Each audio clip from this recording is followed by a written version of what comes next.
She was 54 and broke, then she wrote one sentence that changed everything.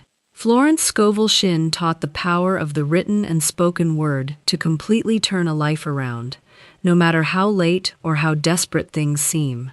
So here is the premise. In Habakkuk chapter 2 verse 2, God says, "Write the vision and make it plain." And Florence Scovel Shinn told of women just like this.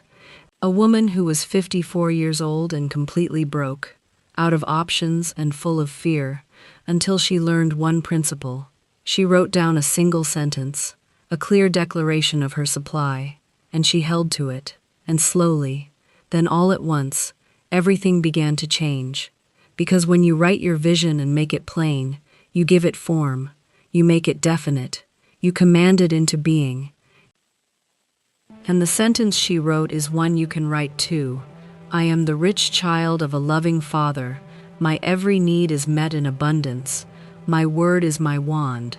Say it with me now. I am the rich child of a loving Father. My every need is met in abundance. My word is my wand. Again, I am the rich child of a loving Father. My every need is met in abundance. My word is my wand. Feel that. You are not a poor victim of your circumstances. You are the rich child of a loving Father. And if you believe your supply is already written, type 2 words in the comments right now. It's written. Just type "it's written."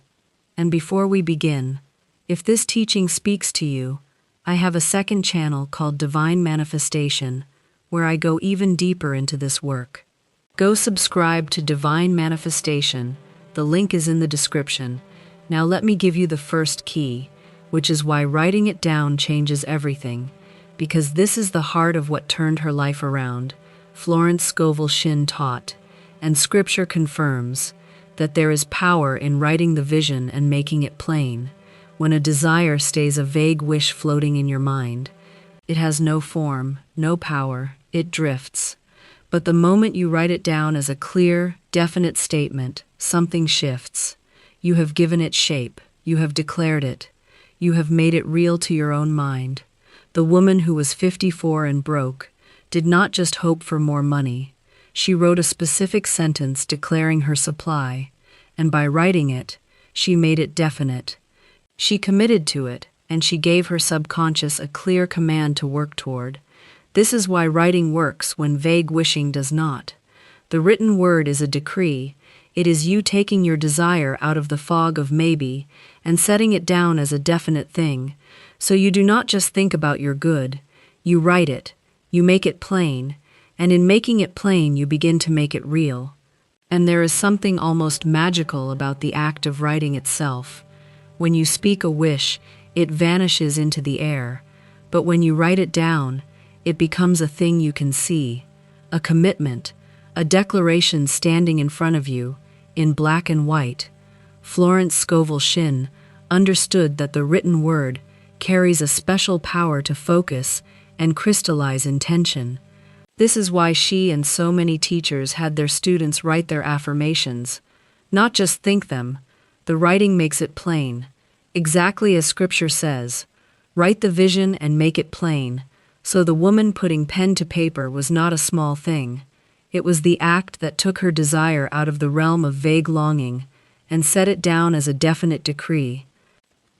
The second key is that it is never too late, no matter your age or your situation, because this is what makes her story so powerful. She was 54, she was broke. By every worldly measure, her best years were behind her, and her situation was hopeless. But Florence Scovel Shinn taught that the law of supply does not care about your age, your past, or your present circumstances. The law works the same at 54 as it does at 24. It works the same for the broke as for the comfortable, because it does not respond to your conditions, it responds to your consciousness, your word, your faith.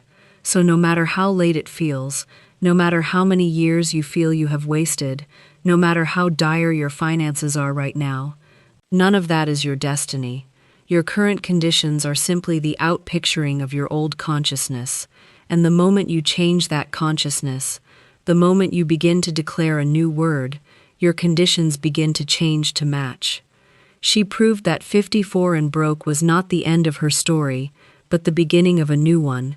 And whatever your age, whatever your situation, the same is true for you. It is not too late. It is never too late. The law is ready to work for you the moment you begin to use it. And I want to speak directly to anyone who feels that their time has passed, because this fear is so common and so paralyzing. Maybe you are in your 50s or 60s or beyond, and a voice tells you it is too late for you, that people your age do not turn their lives around, that you should have figured this out decades ago. Or maybe you are younger, but you feel you have already wasted so much time, made so many mistakes, that your window has closed.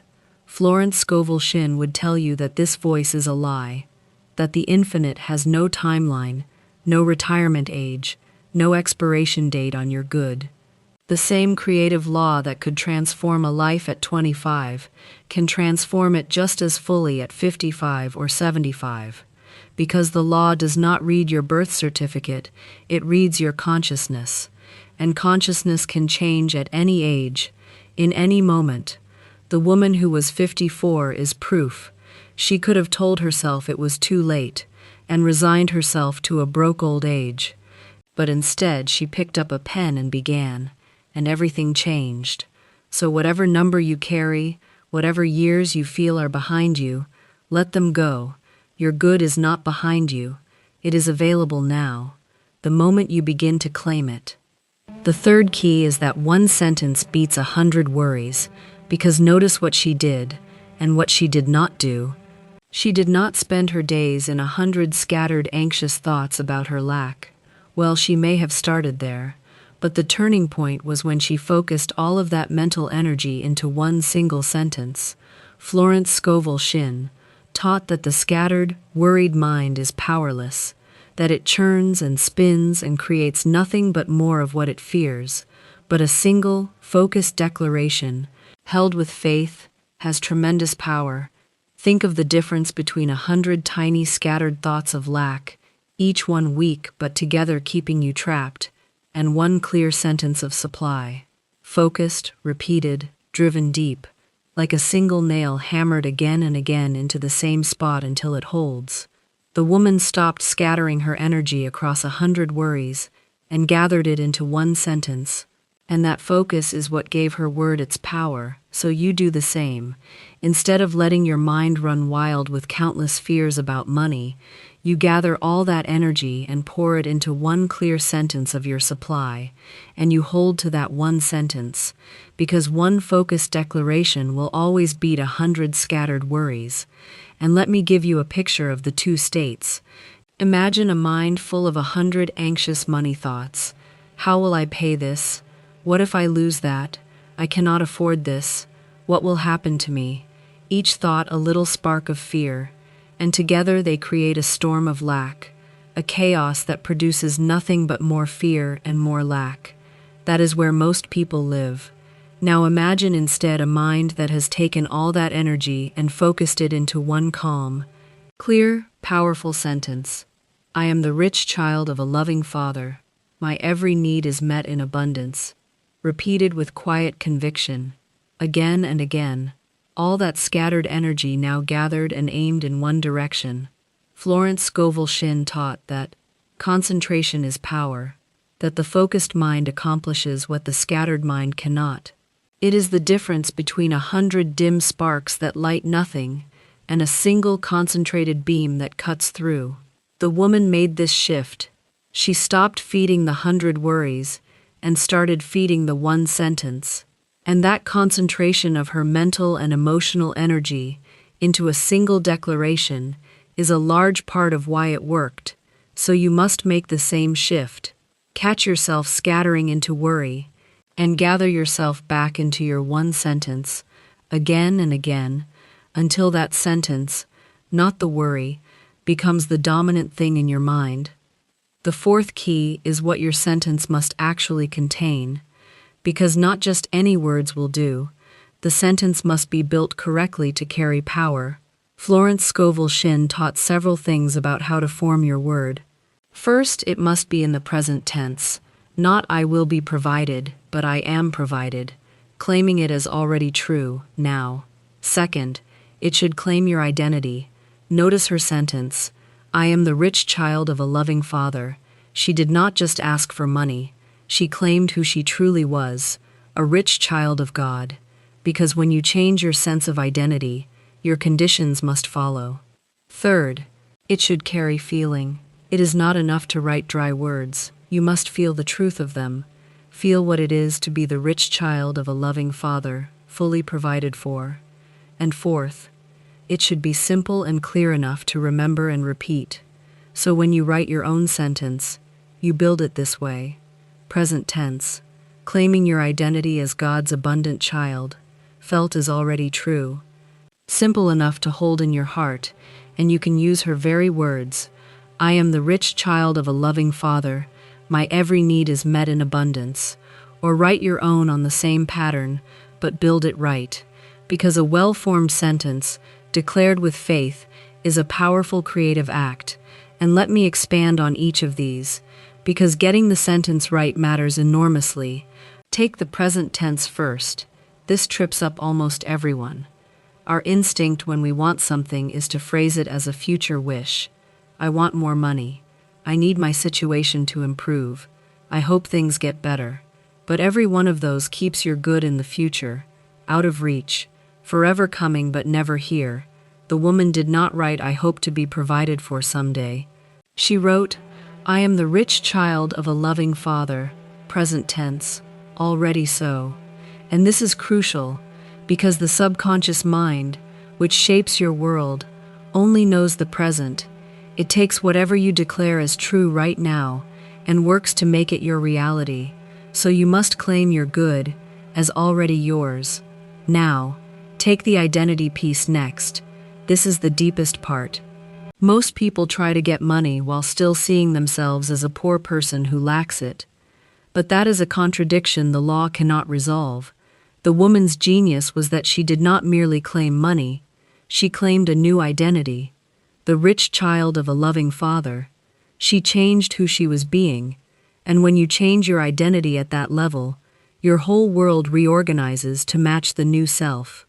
So your sentence should not just name what you want, it should declare who you are, an abundant child of an abundant God, and take the feeling, because words without feeling are empty shells. Florence Scovel Shinn taught that it is the feeling that impresses the subconscious. So as you write and speak your sentence, you must feel it. Feel the security, the relief, the quiet joy of being fully provided for. Feel what it would actually feel like to be that rich child of a loving father, and speak your sentence from inside that feeling. Because a sentence spoken with real feeling carries a creative power that dry, mechanical words never could.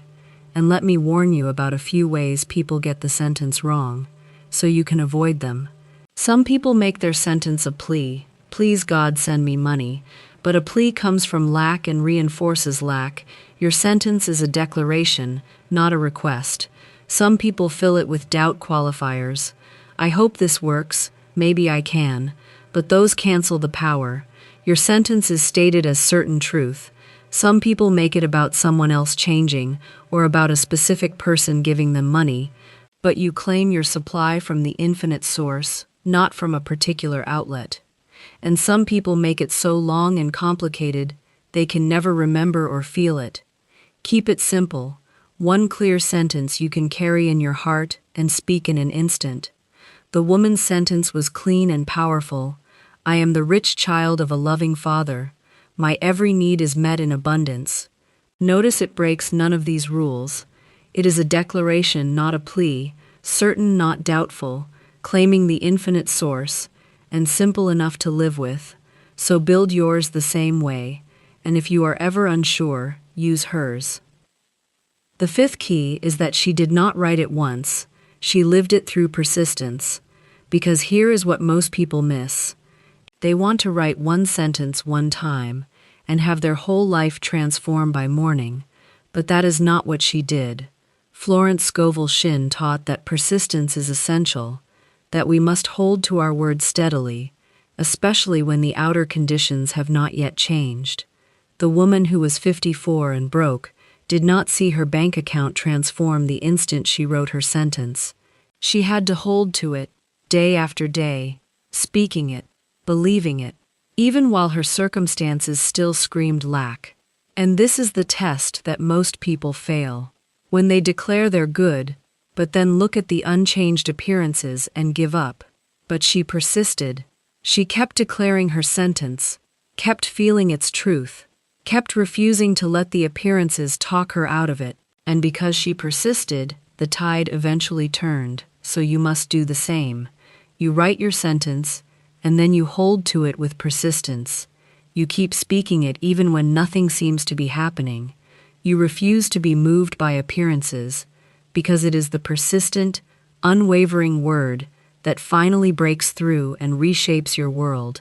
And let me make this real, because the persistent stage is where the whole thing is won or lost. Imagine her in those early days and weeks. She has written her sentence. She believes in it. And yet she opens her mail, and there are still bills she cannot pay. She checks her account, and it is still nearly empty. Every outer sign is still screaming that nothing has changed. This is the exact moment where almost everyone quits, where the fear rushes back in and says, "See, it is not working. This is foolish. Give it up."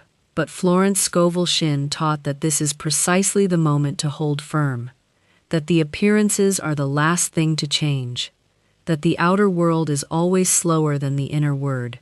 So the woman held on. When the bills came, she spoke her sentence. When the fear rose, she spoke her sentence. When everything told her to quit, she spoke her sentence. She treated her declaration as more real than the appearances. And this is the great secret of persistence. You must decide that your word is more true than what your eyes report, that the sentence you have written is the reality, and the lack you see is the illusion that is passing away. And if you can hold that, if you can keep speaking your words steadily through the difficult stretch when nothing seems to be moving, you will reach the point where the outer finally catches up to the inner, and the change breaks through. She reached it because she persisted, and so will you, if you refuse to let the appearances have the final word. And there is a deeper reason persistence works, that is worth understanding. Every time you speak your sentence against the appearances, you are casting a vote. You are telling your subconscious which reality to build, and the subconscious responds to the dominant, most repeated impression. So if you declare you're good once, but then spend the rest of your day in fear and lack, the fear wins by sheer repetition. But if you keep returning to your sentence, again and again, especially in the moments of fear, you tip the balance. Your declaration becomes the dominant impression, and the subconscious begins to build according to it. This is why the woman had to persist, not because the law is slow or reluctant, but because she was overwriting years of lack consciousness, and that takes repetition, steady, faithful repetition, until the new word becomes deeper than the old fear. So when you persist, know that you are not just waiting, you are actively rewriting the deep pattern of your consciousness, one repetition at a time, and every time you choose your sentence over your fear, you move closer to the moment the new pattern takes hold, and your world shifts to match. The sixth key is to expect the turnaround and receive it, because her story did not end in the struggle, it ended in transformation. Everything changed. Florence Scovel Shinn taught that we must live in joyful expectancy of our good, watching for it with faith. So as the woman held to her sentence, she began to expect her supply. She watched for it, and it came. In ways she may not have predicted, an opportunity, an idea, help from an unexpected place. The tide of her affairs turned, and the broke 54-year-old became a woman whose needs were met in abundance. And this expectant, receptive state is part of what draws the good in. So you too, after you have written and declared and persisted, you live in expectation. You wake each day genuinely expecting your turnaround. You watch for the first signs of your supply with joyful anticipation. And when they come, You receive them with gratitude, because what happened for her can happen for you. The sentence you write and hold can turn your entire life around. And let me help you understand what the turnaround actually looks like, because people often expect it to come as one dramatic lightning bolt, a lottery win, a giant check, but that is rarely how it works. More often the turnaround comes quietly, through open doors. An unexpected opportunity appears. Someone offers her work she had not imagined. An old debt is suddenly repaid. An idea comes to her that she can act on. A door opens that was closed before. Florence Scovel Shinn taught that divine supply comes through channels we often do not expect. So the woman who was 54 and broke did not necessarily wake up one morning to a fortune. More likely, she began to notice small shifts, a bit of unexpected money here, an opportunity there, and as she kept expecting and receiving with gratitude, these grew. The trickle became a stream, the stream became abundance, and this is how it will likely come for you. So you must watch for the small beginnings, and not dismiss them. When the first unexpected good appears, however small, you receive it with gratitude and recognize it as the tide beginning to turn, because gratitude for the first signs draws more, and what began as a trickle can become the flood of abundance that changes everything. So you hold your sentence, you expect your turnaround, you watch for the first small signs with joy, and you receive each one gratefully, knowing it is the evidence that your word is working and your whole life is turning around, just as hers did. And let me leave you with this about her transformation. The money was only part of it. When a person moves from broke and fearful at 54 to provided for and secure, something far deeper than their bank balance changes. They change. The fear that ruled them lifts. The shame dissolves. A new confidence and peace takes hold. They discover they were never really a poor, hopeless victim. They were always the rich child of a loving father. They simply had not known it. And awakening to that truth is a greater gift than any sum of money.